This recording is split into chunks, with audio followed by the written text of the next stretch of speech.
Myself SP Singh. Now you have welcome on my YouTube channel. We have discussed about class 11th biology portion, chapter 3 plant kingdom. The last जो इसका second chapter था उसके अंदर 5 kingdom की जो theory थी वो R H Whittaker के द्वारा दी गई थी। उसमें बताया गया था कि जो लिविंग ऑर्गेनिज्म है उसको 5 किंगडम में या उसके जो किंगडम है उसको 5 किंगडम के अंदर कैसे कैसे क्लासीफाई किया गया, क्या क्या किंगडम थे। लेकिन अभी उसके आगे का क्वेश्चन है, थर्ड चैप्टर है, उसके अंदर प्लांट किंगडम है उसको कैसे डिवाइड किया गया है। जो प्लांट किंगडम है उसके अंदर जो प्लांट्स है उसको कैसे क्लासीफाई किया गया, क्या क्या उसका क्लासिफिकेशन है, कैसे कैसे रखे गए हैं। ओके, तो जो प्लांट किंगडम है in the part of the 5 kingdom proposed by R.H. Whitaker in 1969. Okay, ये सेकंड चैप्टर में भी बताया जा चुका है। अब बात करते हैं कि जो प्लांट किंगडम है तो जो प्लांट है उनको कैसे क्लासिफाई किया गया है या उनकी क्वालिटी के अकॉर्डिंग उनके अंदर एक मतलब की जो उसकी क्वालिटी है कि जो सीड है based of the seed formation, कि उनके अंदर सीड की फॉर्मेशन होती है या नहीं होती है, उसके बेस पे जो प्लांट किंगडम उसको दो तरीके से क्लासिफाई किया गया है। सबसे पहले क्रिप्टोनोगैमस और सेकंड फाइनेरोगैमस। अब क्या है कि जो क्रिप्टोनोगैमस होते हैं उनको क्या बोला जाता है, जो सीड नॉट प्रोड्यूस, मतलब कि जिसके अंदर सीड की फॉर्मेशन नहीं करती या सीड नहीं बनाते, उनको क्या बोला जाता है, क्रिप्टोनोगैमस। और सेकंड है फाइनेरोगैमस, जो क्या करते हैं, सीड प्रोड्यूस करते हैं या सीड बनाते हैं। ओके, अब क्या है कि जो क्रिप्टोनोगैमस है उनको आगे डिवाइड कर दिया, 3 किंगडम बना दिए उनके। सबसे पहले थैलोफाइटा, फिर ब्रायोफाइटा और फिर टेरिडोफाइटा। ओके, जो है थैलोफाइटा, ये सबसे पहले के जो जिसके अंदर एल्गी फंगस वगैरह आते हैं, एल्गीज। अब क्या है कि जो थैलोफाइटा है उनकी जो आइडेंटिफिकेशन है वो कैसे की जाए, अपने को कैसे पता चले कि ये थैलोफाइटा है। उनकी क्वांटिटी होनी चाहिए, आइडेंटिफिकेशन होनी चाहिए, स्पेशलिटी होनी चाहिए। तो क्या है कि जो इनकी प्लांट बॉडी होती है वो नॉट डिफरेंटेड होती है। मतलब नॉट डिफरेंटेड का मतलब कि जो प्लांट कोई भी प्लांट है तो प्लांट की जो बॉडी है,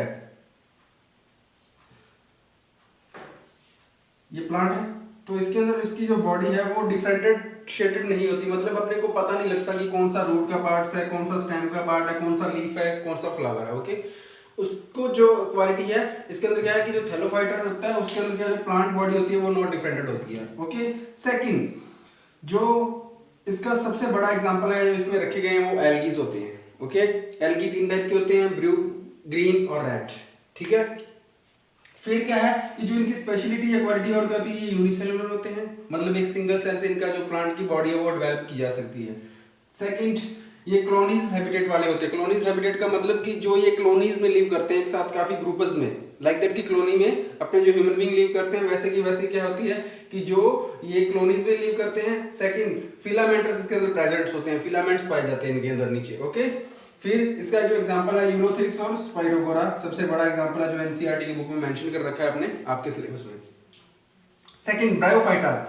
जो ब्रायोफाइटास होते हैं उनके अंदर एक स्पेशल क्वालिटी है, उनकी आइडेंटिफिकेशन क्या होती है कि जो उनकी प्लांट बॉडी है वो डिफरेंटेड होती है। डिफरेंशिएटेड होगा मतलब कि उस प्लांट के अंदर अपने को पता लगता है कि ये वाला फ्लावर का पार्ट है, ये लीफ है, ये स्टेम है और ये रूट है। ये सब क्या है अलग अलग दिखाई देते हैं, अपने डिफरेंट जो पार्ट्स हैं वो अपने मेंशन कर सकते हैं। ये इनकी स्पेशलिटी या क्वालिटीज होती है। फिर जो उनका प्लांट की पूरी बॉडी है उनको बॉडी पार्ट्स में डिवाइड किया जा सकता है, लाइक लीफ, स्टेम, रूट और फ्लावर।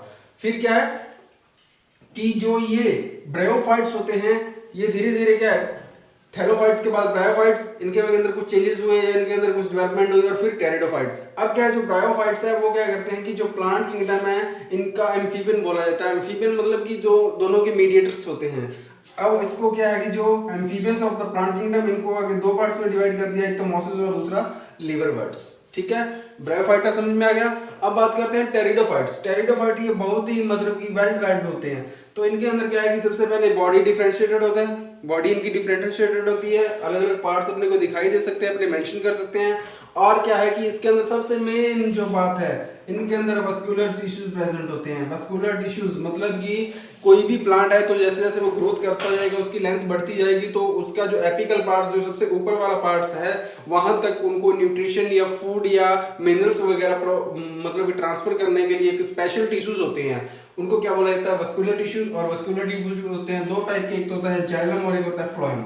जो होता है जाइलम और फ्लोएम दोनों इनके अंदर प्रेजेंट होते हैं। जो जाइलम होता है वो वाटर प्लस मिनरल्स मिनरल्स का क्या करते हैं, ट्रांसपोर्टेशन करता है, और दूसरा जो फ्लोएम होता है वो फूड सप्लीमेंट या फूड कंपोनेंट्स को क्या करता है, उनको ट्रांसफर करता है, रूट से ऑब्जर्व किया और धीरे धीरे जो उनका स्टेम के थ्रू होते हुए ऊपर का जो एपिकल पार्ट्स है वहां तक वो लेके जाता है। और ये सबसे बड़ी आइडेंटिफिकेशन है या क्वालिटी बोल सकते हो टेरिडोफाइट्स की, क्या इनके अंदर वस्कुलर टिश्यूज पाए जाते हैं। ओके, फिर बात करते हैं फाइनेरोगैमेट्स जो सीड प्रोड्यूस करते हैं। उन प्रकार के जो प्लांट्स होते हैं उनको क्या बोला जाता है, फाइनेरोगैमेट्स। इसको आगे डिवाइड कर दिया, तीन तो ये हो गए, थैलोफाइटा, ब्रायोफाइटा और टेरिडोफाइटा, तीन किंगडम तो ये। और अब बात करते हैं इसके आगे दो किंगडम रह गए, एक तो जीनोस्पर्म और एक एंजियोस्पर्म। जो जीनोस्पर्म होते हैं वो क्या होते हैं कि सीड प्रोड्यूस करते हैं, लेकिन उनके जो सीड होते हैं वो नेक्ड होते हैं। नेक्ड मतलब खुले होते हैं, विदाउट किसी कवरिंग के।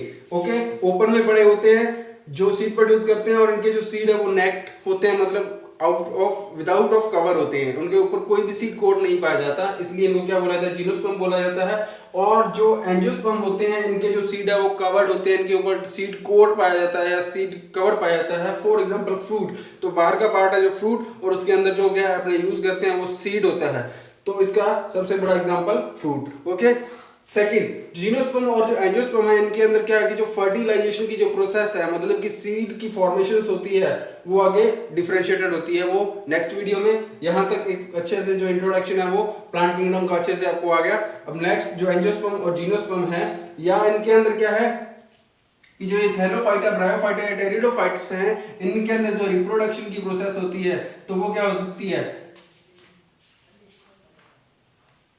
एसेक्सुअल या वेजिटेटिव प्रोपेगेशन। एसेक्सुअल मतलब कि कोई भी एक सिंगल पेरेंट पार्टिसिपेट करता है एसेक्सुअल के लिए, यानी कि कोई भी एक बॉडी पेरेंट है उसके द्वारा ही एक नया जो प्लांट है वो डेवलप किया जा सकता है, that is the asexual reproduction. और अब वेजिटेटिव प्रोपेगेशन क्या होता है कि प्लांट की बॉडी का पार्ट्स होता है वो अपने लेते हैं, चूज करते हैं, और उस बॉडी के पार्ट्स से ही, वेजिटेटिव पार्ट्स से ही पूरे की पूरी प्लांट की जो बॉडी है वो डेवलप हो जाती है, that is called the vegetative propagation. For example उसकी जो रूट होगी उससे, स्टेम से, लीफ से, और ये सारे के सारे क्या है, फ्लावर से, ये वेजिटेटिव प्रोपेगेट पार्ट होते हैं जिनसे एक नया प्लांट डेवलप किया जा सकता है। फिर बात आती है इनके अंदर सेक्सुअल रिप्रोडक्शन। सेक्सुअल रिप्रोडक्शन के अंदर क्या होता है कि दोनों मेल और फीमेल दोनों ही जो प्लांट है वो पार्टिसिपेट करते हैं, गैमेट बनते हैं। गैमेट प्रोड्यूस होने के बाद उसके अंदर क्या होता है कि जो फ्यूजन होता है, फ्यूजन मतलब कि दोनों मेल और फीमेल के गैमेट मिलते हैं। गैमेट के मिलने के बाद उनके अंदर जाइगोट बनता है। जाइगोट बनने के बाद फिर से उनके अंदर क्या है कि जो सीड की फॉर्मेशन होती है और एक नया सीड बनता है। Okay, thank you.